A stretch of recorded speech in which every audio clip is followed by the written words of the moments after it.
നമസ്കാരം. ഇന്നത്തെ ദിവസം വളരെ പ്രത്യേകതകൾ നിറഞ്ഞൊരു ദിവസമായിരുന്നു. അങ്ങനെ ഒരുപാട് പ്രധാനപ്പെട്ട ഒരു ദിവസം കൂടിയായിരുന്നു. കോട്ടയംകാരെ സംബന്ധിച്ചിടത്തോളം ഒരുപാട് അഭിമാനകരമായ ഒരു ദിവസം കൂടിയായിരുന്നു. കോട്ടയം നാട്ടകത്ത് അക്ഷരം മ്യൂസിയത്തിന്റെ ഉദ്ഘാടനം സാക്ഷാൽ നമ്മുടെ മുഖ്യമന്ത്രി പിണറായി വിജയനായിരുന്നു നിർവഹിച്ചത്. ഈ ഒരു തിരക്കുകൾക്കിടയിലും വളരെ കൗതുകകരമായ ഒരു പ്രതിഷേധം നമ്മുടെ തിരുവാർപ്പ് പഞ്ചായത്തിലും നടന്നിരുന്നു. ഇന്ന് ഉച്ചയ്ക്ക് 1:30 ഈ ഒരു സംഭവം ഉണ്ടായത്. ഈ വാർത്തകൾ നിങ്ങൾ ജാഗ്രത ന്യൂസിലൂടെ കണ്ടിട്ടുണ്ട് എന്നാണ് ഞങ്ങൾ വിശ്വസിക്കുന്നത്. ഈ ഒരു വിഷയത്തിൽ ഇപ്പോൾ കൂടുതൽ വിവരങ്ങൾ ഇപ്പോൾ പുറത്തു വന്നിട്ടുണ്ട്. അത് നിങ്ങളുമായി പങ്കുവെക്കാൻ വേണ്ടിയാണ് ഞങ്ങൾ ഈ ഒരു വീഡിയോ ഇപ്പോൾ ചെയ്യുന്നത്. എന്തായാലും നമുക്ക് ആ കൂടുതൽ വിവരങ്ങൾ ഒന്ന് കാണാം.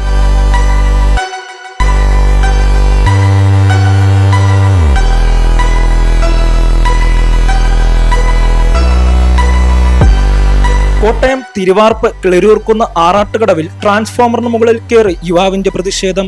ദേവസ്വം ഭൂമി കയ്യേറി നിർമ്മാണം നടത്തുന്ന ട്രാൻസ്ഫോമറിന് മുകളിൽ കയറിയാണ് ക്ഷേത്ര ഉപദേശക സമിതി സെക്രട്ടറിയുടെ പ്രതിഷേധം. ഇന്ന് ഉച്ചയോടെ കിളിരൂർക്കുന്ന് ദേവീക്ഷേത്ര പഴയ ആറാട്ടുകടവിന് സമീപത്തായിട്ടാണ് സംഭവം.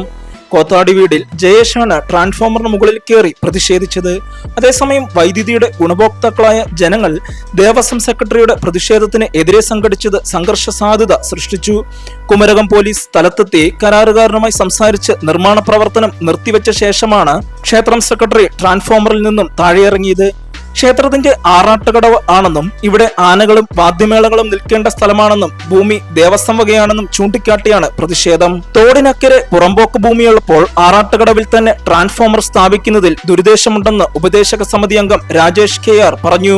ക്ഷേത്രത്തിന്റെ സമീപത്തുള്ള 170ഓളം വരുന്ന വീടുകളിലെ വൈദ്യുതി വോൾട്ടേജ് ക്ഷാമം പരിഹരിക്കുന്നതിനാണ് പുതിയ ട്രാൻസ്ഫോമർ സ്ഥാപിച്ചതെന്നും 85% നിർമ്മാണം പൂർത്തിയാക്കി വൈദ്യുതി ലൈനുകൾ ബന്ധിപ്പിക്കുന്ന ജോലി സമയത്താണ് പ്രതിഷേധവും അതുപോലെ തടസ്സവും സൃഷ്ടിച്ചതെന്ന് KSEB പറയുന്നത്.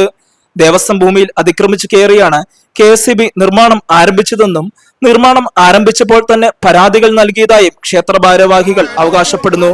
ഈ പ്രതിഷേധത്തിന്റെ ഇടയിൽ തിരുവാർപ്പ് പഞ്ചായത്ത് പ്രസിഡന്റ് അജയൻ K മേനോനും സംഭവസ്ഥലത്ത് എത്തിയിരുന്നു. നാട്ടിലെ വികസനം ഇല്ലാതാക്കാനുള്ള ശ്രമമെന്നാണ് അജയൻ K മേനോൻ പറയുന്നത്. ഈ സ്ഥലം പുറമ്പോക്ക് ഭൂമിയാണെന്നും പഞ്ചായത്തിന്റെ ആസ്തി രജിസ്റ്ററിൽ ഉൾപ്പെടുത്തിയിരിക്കുന്നതായും പ്രസിഡന്റ് പറഞ്ഞു. തോടിന് അക്കരെ അംഗൻവാടി നിർമ്മിക്കാൻ പഞ്ചായത്തിന് പദ്ധതിയുണ്ട്. അതിനാലാണ് ട്രാൻസ്ഫോമർ ആർക്കും ശല്യമില്ലാത്ത സ്ഥലത്തേക്ക് സ്ഥാപിച്ചതെന്നും അദ്ദേഹം പറഞ്ഞു. തൊട്ടടുത്തുള്ള വീടുകളിൽ കഴിഞ്ഞ കുറെ വർഷങ്ങളായി വോൾട്ടേജിന്റെ പ്രശ്നങ്ങൾ ഉള്ളതായും രാവിലെയും രാത്രിയിലും പോലും കൃത്യമായി വോൾട്ടേജ് കിട്ടാത്തത് കാരണം നാട്ടുകാർ വലിയ ദുരിതത്തിലാണെന്നും അദ്ദേഹം പറഞ്ഞു. 200ഓളം ആളുകൾ ഒപ്പിട്ട നിവേദനവും പഞ്ചായത്തിന് നൽകിയിട്ടുണ്ടെന്നും അദ്ദേഹം പറഞ്ഞു. തുടർന്ന് KSEB ഉദ്യോഗസ്ഥരുടെ നേതൃത്വത്തിൽ നിർത്തിവെച്ച പണികൾ പുനരാരംഭിച്ചു.